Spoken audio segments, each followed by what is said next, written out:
হাসির রাজা, জ্ঞানের রাজা, রসিক রাজা।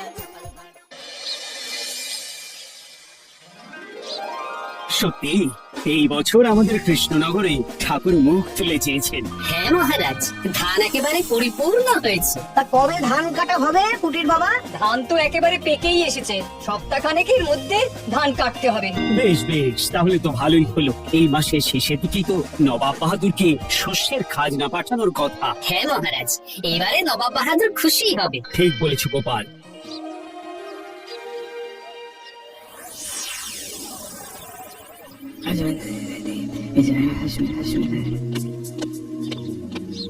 প্রণাম খাম্বাজরাজ। ওই তো কৃষ্ণনগরের মন্ত্রী চলে এসেছে। ও, এর কথাই তুমি বলেছিলে? হ্যাঁ, ওই রাজ্যের সব খবরাখবর আমায় দেয়। ইনি কে? ইনি হলেন জমিদার কেশকান্ত বর্মন, আমার রাজ্যেরই দক্ষিণ পশ্চিম গ্রামের জমিদার, আমার প্রিয় বন্ধু। নামটা বেশ অন্যরকম, কেশকান্ত।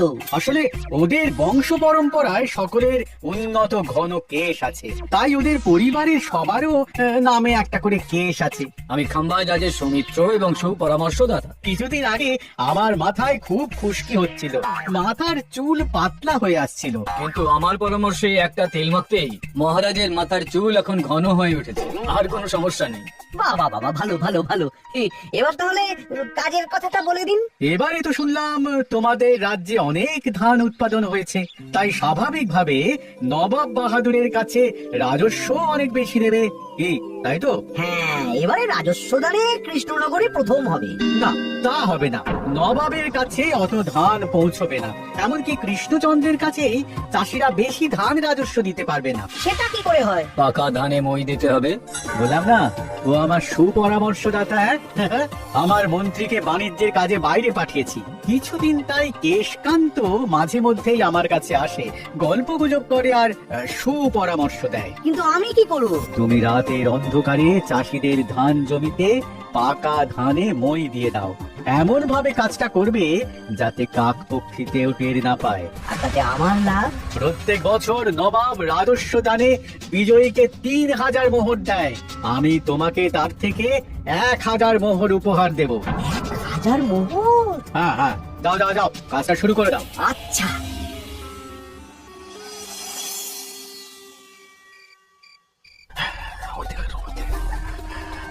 তাহলে আর দেরি কেন? মন্ত্রী মশাই কথা মতো কাজ শুরু কর। হ্যাঁ, চল।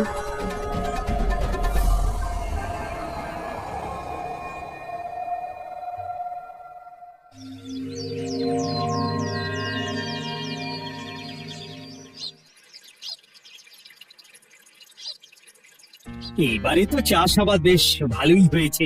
আশা করি নবাব বাহাদুরের কাছ থেকে এবারে আমরাই পুরস্কার পাবো। হ্যাঁ মহারাজ, সারা বাংলায় কৃষ্ণনগরের মতো উৎপাদন এই বছরে কোথাও হয়নি। সর্বনাশ হয়ে গেছে মহারাজ, সর্বনাশ হয়ে গেছে। কি সর্বনাশ হয়েছে গো পুটির বাবা? গতকাল রাতে আমাদের সব জমির পাকা ধানে মই দিয়ে দিয়েছে। সে কি? এবার আমরা কি করবো মহারাজ? কাদের কাদের জমিতে হয়েছে এসব? যেই জমিতে তাকাবেন সেই জমিতেই এই কাণ্ড, ধান ঝরে সব মাটিতে পড়ে আছে। এবার আমরা কি করবো? হায় হায় হায়, এবার আমাদের রাজ্যের কি হবে? নবাব বাহাদুরকে তো জবাব দিতে পারবো না। বড় বিপদ হয়ে গেল, রাজ্যে গ্রহের প্রকোপ নেমে এলো। উফ, আর কদিন পরেই আমার টেকে আসবে 1000 মোহর। ঠিক আছে, তোমরা সবাই এখন বাড়ি যাও। না, আমার মন মেজাজ ভালো নেই।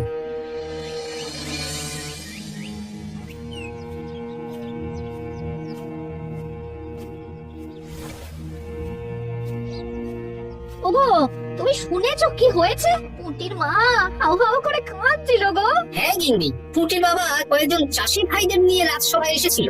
শুনলাম রাতারাতি কে বা কারা চাষ জমিতে পাকা ধানে মই দিয়েছে। কত বড় সর্বনাশ হয়ে গেল বলো?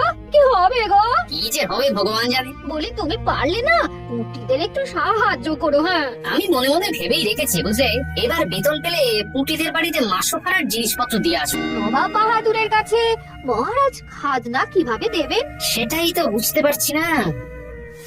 আপনি এত চিন্তা করবেন না, রাজবাড়ির ভাড়ার থেকে আপাতত কিছু বস্তা ধান পাঠানোর ব্যবস্থা করুন।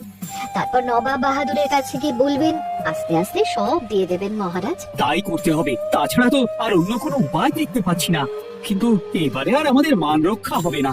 দেখি 2-1 দিনের মধ্যেই যতটা সম্ভব ভাড়া থেকে ধান পাঠানোর ব্যবস্থা করব।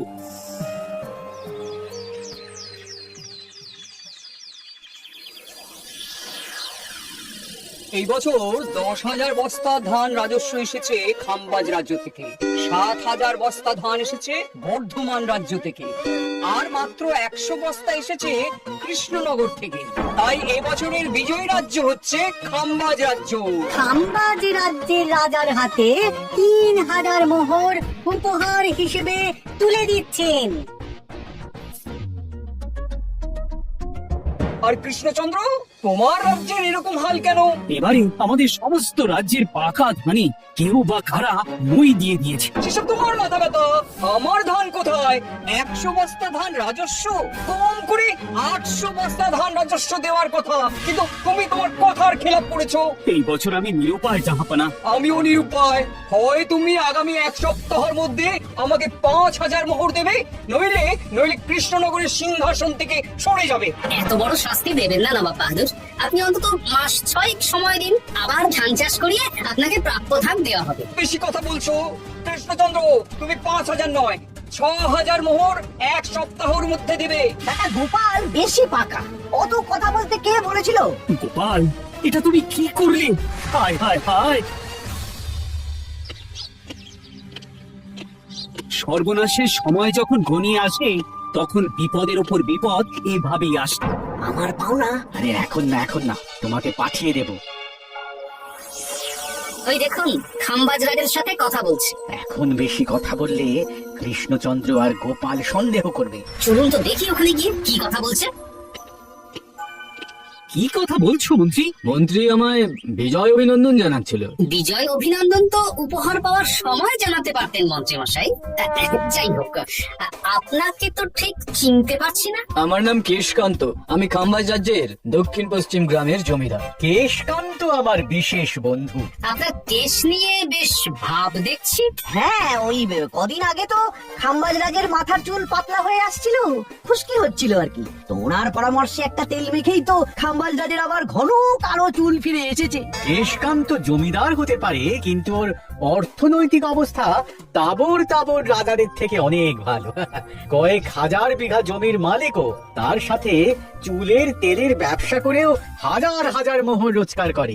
এই এখন চুল নিয়ে চুলি না করে চল কৃষ্ণনগরে ফিরি। এমনিতেই মন মেজাজ খারাপ, 1 সপ্তাহের মধ্যে আবার 6,000 মোহর জোগাড় করতে হবে। হ্যাঁ, চলুন চলুন।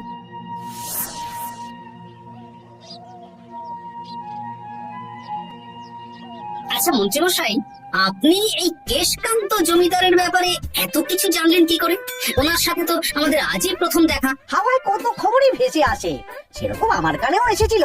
এসব বাদ দাও। গোপাল, মন্ত্রী, দুজনেই ভাবনা চিন্তা করো কিভাবে 6,000 মোহর জোগাড় হবে। পাকা ধানে বই পড়লো, এখন আবার এত বড় বোঝা। আমার কাছেও মহারাজ বেশি অর্থ নেই, সব মিলিয়ে মিশিয়ে ওই 150 থেকে 200 মোহর মতো আছে বাড়িতে। যদি বেশি থাকতো আমি আপনাকে নিশ্চয়ই সাহায্য করতাম মহারাজ। তাও করতেন কিনা সন্দেহ। তুমি চুপ করো। মন্ত্রী মশাই ওই লোকটাকে জানলো কি করে? এই লোকটাকে তো আগে দেখারই কথা না। না, ব্যাপারটা নিয়ে ভাবতে হবে। চলুন চলুন।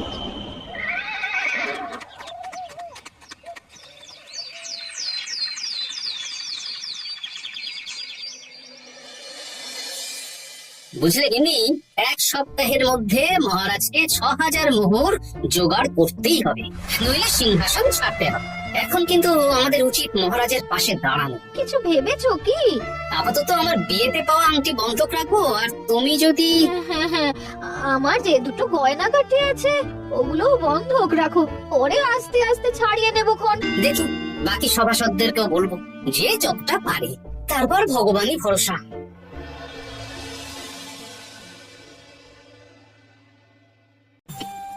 আপনি এত চিন্তা করবেন না মহারাজ। চিন্তা না করে কি আর কোনো উপায় আছে? সিন্ধুকে যা আছে তা দিয়ে 3,000 মোহর হয়ে যাবে, কিন্তু তারপর আর কি করব? এবার কি নিরুপায় হয়ে জায়গায় তুমি বিক্রি করতে হবে? কিছু একটা করতেই হবে। আপনি গোপালকে একবার বলে দেখুন, প্রত্যেকবার যখনই বিপদে পড়েছেন তখন গোপালই আপনাকে বাঁচিয়েছে। দেখি আগামীকাল রাজসভা শুরু হওয়ার আগে গোপালের সাথে ব্যাপারটা নিয়ে আলোচনা করব।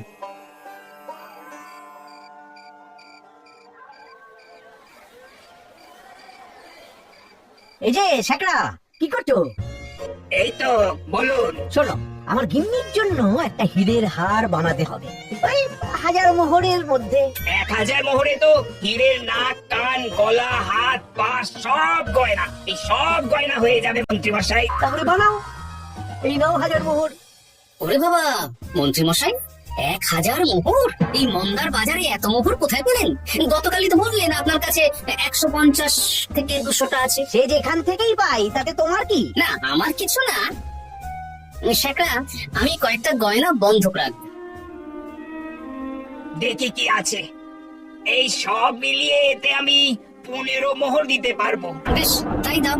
আমি আমি ধীরে ধীরে শোধ করে গয়নাগুলো ছাড়িয়ে নেব। হ্যাঁ, মন্ত্রীর ব্যবহারগুলো বেশ সন্দেহজনক লাগছে। দেখি, গুপ্তচরকে কাজে লাগাতে হবে। মন্ত্রীর পিছনে ছায়ার মতো লেলিয়ে দিতে হবে।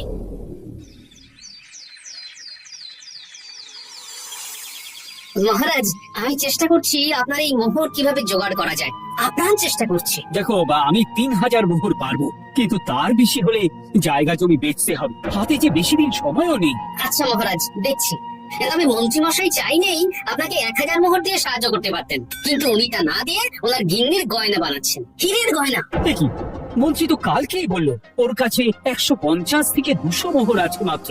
1000 মোহর কোথা থেকে পেল? সে উনিই জানেন। তবে তার খবর খুব তাড়াতাড়ি আশা করি পেয়ে যাব মহারাজ।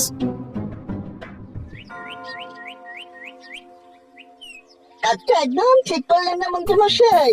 আপনার কথা শুনে আমরা সবার জমির পাকা ধানে মরে দিলাম, কিন্তু আমরা একটা পয়সা পেলাম না। আপনি যে এই কাজ করার জন্য খাম্বাজ রাজার কাছ থেকে ওই 1000 মোহর উপহার পেলেন, সেটা দিয়ে গিন্নির গয়না বানাতে দিলেন, কিন্তু আমাদের বেলায় লবডঙ্কা। তোদেরকেও দেবো, একটু সবুর কর। আরে গিন্নির মাথাটা ঠান্ডা করি। না না, আমাদের এক্ষুনি চাই। এক্ষুনি কি করে দেবো? আমার হাত খালি। আচ্ছা আচ্ছা, ঠিক আছে, এই নে 2 মোহর ধর, 2 ভাই ভাগ করে নে, পরে আরো দেবো। এটা কিন্তু ঠিক না। এসব আলোচনা খোলামেলা জায়গায় করা উচিত না। উফ, পরে তোদের সাথে কথা বলবো, এখন যেতে দে, বাজার করব, তারপর আবার রাজসভা আছে। আচ্ছা, এই ব্যাপারটা মহারাজকে আর গোপাল দাদাকে জানাতে হবে। গোপাল দাদা, মহারাজ আসল খবর পেয়ে গেছি। কি খবর? আমি একটু আগে শুনলাম কাজটা একদম ঠিক করলেন না মন্ত্রী মশাই। আপনার কথা শুনে আমরা সবার জমির পাকা ধানে মরে দিলাম, কিন্তু আমরা একটা পয়সা পেলাম না। আরে তোদেরকেও দেবো, একটু সবুর কর। মন্ত্রী, আমি না তোমাকে বেরেই ফেলবো। মহারাজ, মন্ত্রী মশাই এখানে গৌণ। উনি অর্থের লোভে এসব করেছেন, আর ওনাকে দিয়ে করিয়েছেন খাম্বাজ রাজ। হ্যাঁ, যাতে এবারে বিজয়ী হতে পারেন। তাই আপনি এই খবর 5 কান করবেন না মহারাজ। আমি খাম্বাজ রাজ আর ওই কেশকান্তর কাছ থেকে ক্ষতিপূরণ ঠিক আদায় করে আনবো। কিন্তু কিভাবে? শুনুন তাহলে।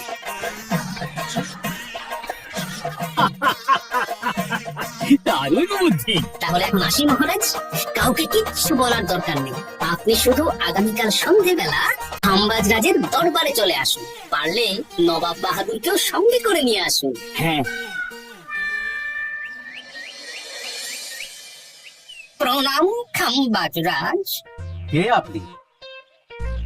আমি হতাশ রঞ্জন, পশ্চিমে থাকি। কি চাই বলুন? কিছু চাই না, তবে একটা কথা শুনলাম তাই বলতে এলাম। কি কথা? আমি শুনলাম মহারাজ আপনার মাথার চুলগুলো সব নকল। আমার এত সুন্দর চুল সব নকল? ফাজলামো হচ্ছে। আমি যদি প্রমাণ করে দিই আপনার চুল নকল, তাহলে কি? তাহলে আপনি আমাকে 100 মোহর দেবেন, আর প্রমাণ না করতে পারলে আমি আপনাকে 100 মোহর দেব। বেশ, দেখো, এক্ষুনি দেখো, আমারই তো 100 মোহর লাভ হবে। এখন না, আজ সন্ধ্যে বেলায়। বেশ বেশ, তখনই এসো। এবারে জমিদার কেশকান্তর বাড়ি যেতে হবে। জমিদার মশাই বাড়ি আছেন? কে মশাই আপনি? আমি হতাশ রঞ্জন, পশ্চিমে থাকি। আমি বিশাল ক্ষমতাশালী লোক। কিসের ক্ষমতা? আমি রাজরাজাদের মারধর করি, চুল ধরে টানি, শাস্তি দিই। এসব কি উল্টো পাল্টা বলছেন? খাম্বাজ রাজ আপনার বন্ধু না? হ্যাঁ, প্রিয় বন্ধু। তো ওনাকেও আমি আপনার সামনে চুল ধরে টানবো, কিন্তু উনি কিচ্ছু করতে পারবেন না। উনি আপনাকে শুলে চড়াবেন। কিছুই করতে পারবেন না। বললাম না, আমি বিশাল ক্ষমতাশালী লোক। বিশ্বাস হচ্ছে না তো? তাহলে বাজি ধরুন, 10,000 মোহরের বাজি। 10,000 মোহরের বাজি? হ্যাঁ, আজ আমি খাম্বাজ রাজের রাজবাড়ি যাব, আর আমার শক্তি প্রদর্শন করব। সোনার চুল ধরে টানা হেঁচড়া করব, সোনাকে আহত করব, কিন্তু উনি আমাকে কিছুই করতে পারবেন না। বেশ রাজি, বাজি 10,100 মোহর দিতে পারবেন তো? হ্যাঁ, আমি বাজি হারলে আপনাকে দেব 10,100 মোহর। দরকার হলে ওই কাগজে কলমে লিখিত পরিত করে নিন। বেশ, তাহলে তাই হোক। কিন্তু হ্যাঁ, একটা কথা, আমি শক্তি প্রদর্শন করার আগে থেকে প্রক্রিয়া চলাকালীন সময় পর্যন্ত আপনি খাম্বাজ রাজের সাথে কোনো কথা বলতে পারবেন না। বেশ বেশ।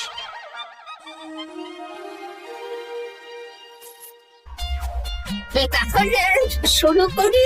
শুরু করো। এবার আমি প্রমাণ করেই ছাড়বো।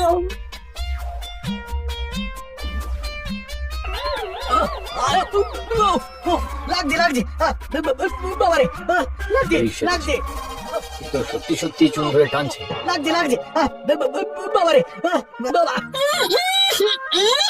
ওরে বাবা রে বাবা, কি শক্ত! এ কি, খাম্বাজরাজ কিছুই তো বলছেন না, তাহলে কি আমি হেরে গেলাম? না না খাম্বাজ রাজ, আমার ধারণা ভুল, যা শুনেছি তাও ভুল। এবার বিশ্বাস হলো তো? দাও দাও, এবারে 100 মোহর দাও। দিন কেশকান্ত মশাই, আমাকে 10,100 মোহর দিন। দেখি, ও তোমাকে 10,100 মোহর কেন দেবে? ওনার সাথেও তো বাজি ধরেছিলাম, কি বাজি? আপনার এখান থেকে বেরিয়ে।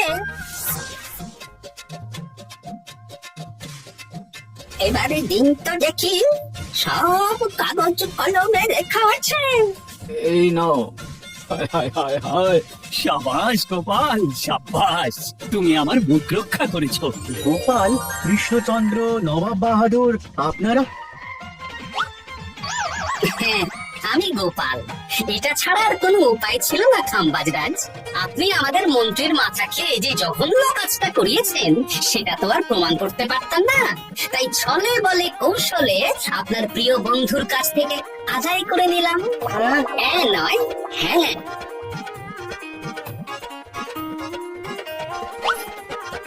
এই নিন মহারাজ। এতে কত মোহর আছে? 10,100 মোহর। এর থেকে 100 খাম্বাজ রাজকে দিন, 6,000 নবাব বাহাদুরকে, আর বাকিটা আপনার কাছে রাখুন। এত ধান নষ্ট হলো। কৃষ্ণচন্দ্র আমাকে সবটা বলেছে, আর ওর মন্ত্রীকেও নিয়ে এসেছি। ধোলাই খেয়েই সব বলে দিয়েছে। এই কে আছো? কৃষ্ণনগরের মন্ত্রীকে নিয়ে এসো।